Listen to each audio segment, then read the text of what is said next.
শৈলশহর দার্জিলিং, মন যেতে চায় বহু দূরে, নাম না জানা কোনো এক সুরে। ভালোবাসি তোমায় দার্জিলিং, মন যেন সেখানেই আটকে গেছে ঘুরে ফিরে। সকালের আলোয় রঙিন সে আবির রঙে মাখা, মনের গ্লানি দূর করে দেয় সে যে পর্বতের রানী কাঞ্চনজঙ্ঘা। স্বপ্নে আমি পাহাড় ঘুরি, দুই হাত প্রসারিত করে খুঁজে নেই টাইগার হিলের মাধুর্য। টয় ট্রেনে চেপে উপভোগ করি দার্জিলিং এর সৌন্দর্য। দূরে দেখা যায় সাদা চাদরে জড়িয়ে আছে ওই হিমশৈলের চূড়া। চায়ের পেয়ালায় চুমুক দিতেই বুঝিয়ে দেয় নামটি তার জগৎ জোড়া, দার্জিলিং। পৃথিবীর নানান দেশের অনেকেই নাকি বিভিন্ন কারণে এই শৈল শহরে প্রেমে পড়েছে। দেশ বিদেশের অনেক পর্যটক আবার দার্জিলিং এর পাশাপাশি প্রেমে পড়েছেন এখানকার টয় ট্রেনের। কবিগুরু অনেক পছন্দের জায়গা ছিল এই দার্জিলিং, অনেকবার এসেছেন এখানে।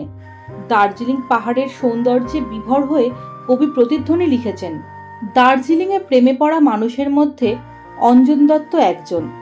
তার ছোটবেলা কেটেছে দার্জিলিং এ, তাই তো গেয়েছেন তিনি, খাদের ধারে রেলিংটা, সেই দুষ্টু দো শিরিংটা, আমার শৈশবের দার্জিলিংটা। কলকাতার কাছে হওয়ার কারণে আমরা প্রায় ঘুরতে চলে যাই এই শৈল শহরে। শিয়ালদা, হাওড়া আর কলকাতা স্টেশন থেকে অনেকগুলি ট্রেন আছে এনজেপি যাওয়ার জন্য। এছাড়াও এখন অনেক বাস পরিষেবার মাধ্যমে এনজেপি যাওয়া যায়। দেখে নিই কি কি ট্রেন আছে। শিয়ালদা থেকে এনজেপি যাওয়ার যে ট্রেনগুলি আছে, দার্জিলিং মেল এই ট্রেন ধরেই আমি এনজেপি গিয়েছিলাম। পদাতিক এক্সপ্রেস কাঞ্চনজঙ্ঘা, তিস্তা তোরসা, উত্তরবঙ্গ এক্সপ্রেস কাঞ্চনকন্যা। এছাড়া হাওড়া থেকে যে ট্রেনগুলি আছে সেগুলি হচ্ছে শতাব্দী express, Saraighat express, Kamrup express. এছাড়া কলকাতা স্টেশন থেকে ছাড়ে কাজিরাঙ্গা এক্সপ্রেস আর কলকাতা গুয়াহাটি স্পেশাল। এখন আমরা দার্জিলিং মেলের ট্রেনে উঠে গেছি। S1 আমাদের রাত্রি 10টার সময় ট্রেনটা ছাড়বে। আমরা নিউ জলপাইগুড়ি পৌঁছে কিভাবে ট্রেনে করে যাচ্ছি সেই সমস্ত কিছু আপডেট আপনাদের সাথে শেয়ার করব। রাতের ট্রেন বলে খাওয়া দাওয়া বাড়ি থেকেই সেরে এসেছি। টুকটাক স্ন্যাক্স খেতে খেতে বালি ব্রিজ দিয়ে দেখতে পেলাম রাতের আলোয় মোড়া দক্ষিণেশ্বর মন্দির। তাই বাবা,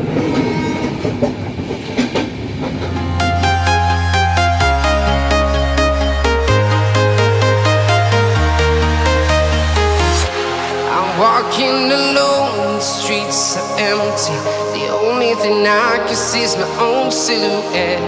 I'm getting stronger, step by step. The clock is ticking, but there's no time. 1 ঘন্টা লেটে আমরা পৌঁছে গেছি এনজেপি স্টেশনে, নিউ জলপাইগুড়ি স্টেশনে।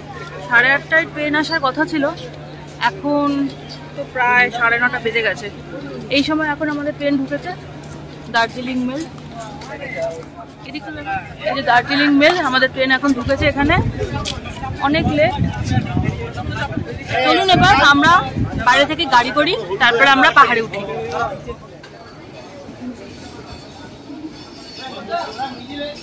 আমরা এখন এনজেপি স্টেশন নিউ জলপাইগুড়িতে পৌঁছে গেছি। এখন প্রায় 9:30 বাজে। এই আমার সামনে এনজেপি স্টেশন, এনজেপি এদিকে দেখুন।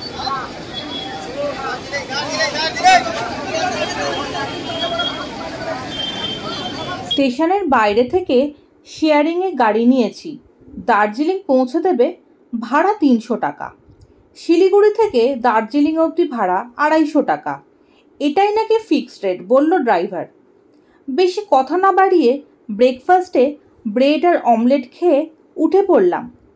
চোখের সামনে বরফে মাখা কাঞ্চনজঙ্ঘার পাহাড় দেখার জন্য অপেক্ষায় রইলাম।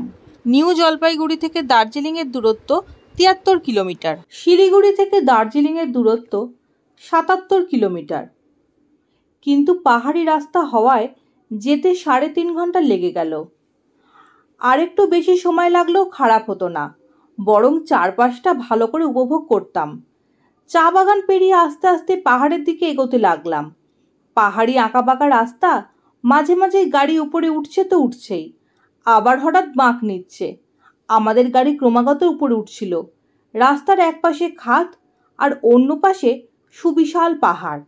আঁকাবাঁকা রাস্তা যেন কোনো শেষ নেই। পাহাড় যখন চায় মেঘকে ছুতে পায়, এই দূরত্বটুকুই বৃষ্টি।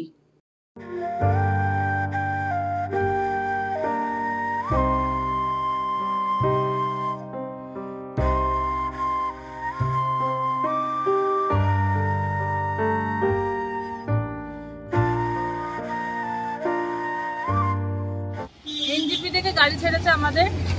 এখন আমরা হাফ রাস্তা ক্রস করেছি। এখানে আমাদের একটু টি ব্রেক দিয়েছে, এরপরে আমরা ডাইরেক্ট দার্জিলিংয়ে গিয়ে থামবো।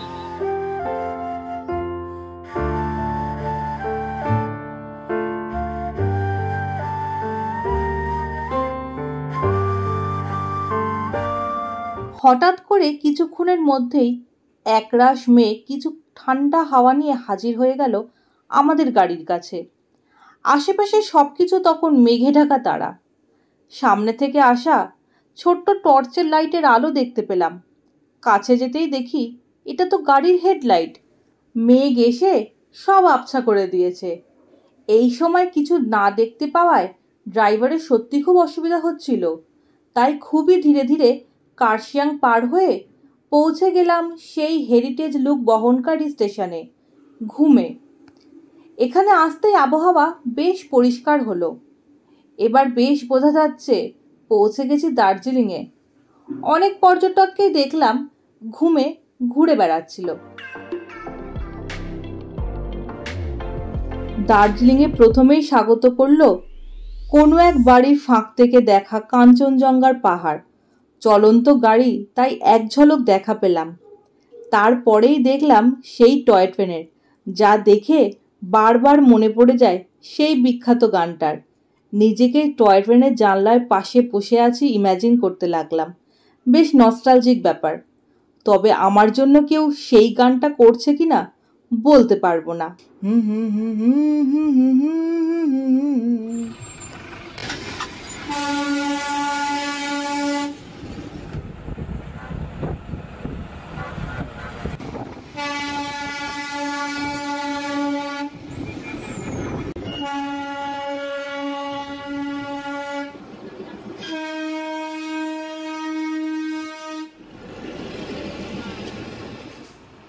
দার্জিলিংয়ের হোটেলে গিয়ে পৌঁছালাম দুপুর 2টোয়। ফ্রেশ হয়ে বেরিয়ে পড়লাম মার্কেট ঘুরতে ঘুরতে। বিকেলে পৌঁছালাম ম্যালেতে।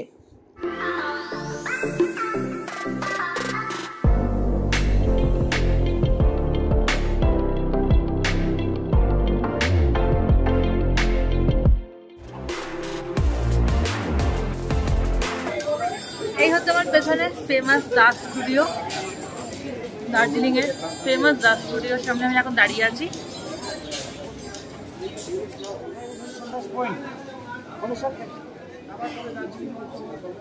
দার্জিলিং পৌঁছে গেছি। হোটেল থেকে ফ্রেশ হয়ে বেরিয়ে পড়েছে। এখন মলে আমরা একটা হোটেলে এখানে এখন খাবার খেতে এসেছি। আর এই হোটেল থেকে ভিউটা দেখুন।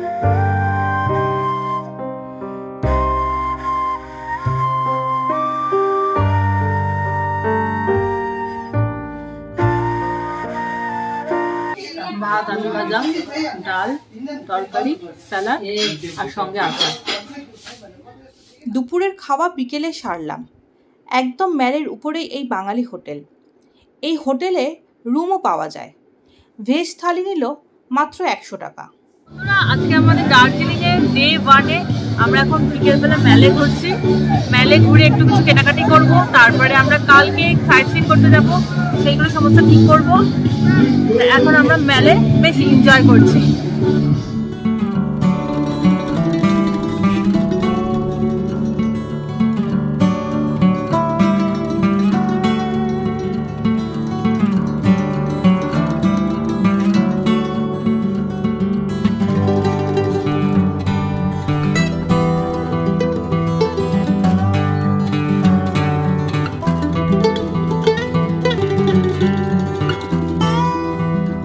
বিকেলের পরন্ত রোদে দার্জিলিংয়ের ম্যাল ঘুরতে দারুণ মজা লাগছিল। আর খুব বেশি ঠান্ডা না হওয়ার কারণে আরও বেশি ভালো লাগছিল। এবার ম্যাল ঘুরে কোথাও একটু বসবো। কাল সাইট সিন কোথায় যাব সব কিছু প্ল্যান করতে হবে যে। চলে আসলাম হাঁটতে হাঁটতে গ্লিনারিজে। এখানেই একটা কফি নিয়ে একটু রিল্যাক্স করব। কাল আসল দার্জিলিংকে এক্সপ্লোর করব। কিভাবে জানতে হলে সঙ্গে থাকুন। কথা দিলাম দারুণ মজা পাবেন। আমি পিঙ্কি চলে আসবো খুব তাড়াতাড়ি দার্জিলিংয়ে জমজমাটের নেক্সট এপিসোড নিয়ে। ততদিন নিজেরা খুব ভালো থাকবেন, সুস্থ থাকবেন। আজকের মতো টাটা।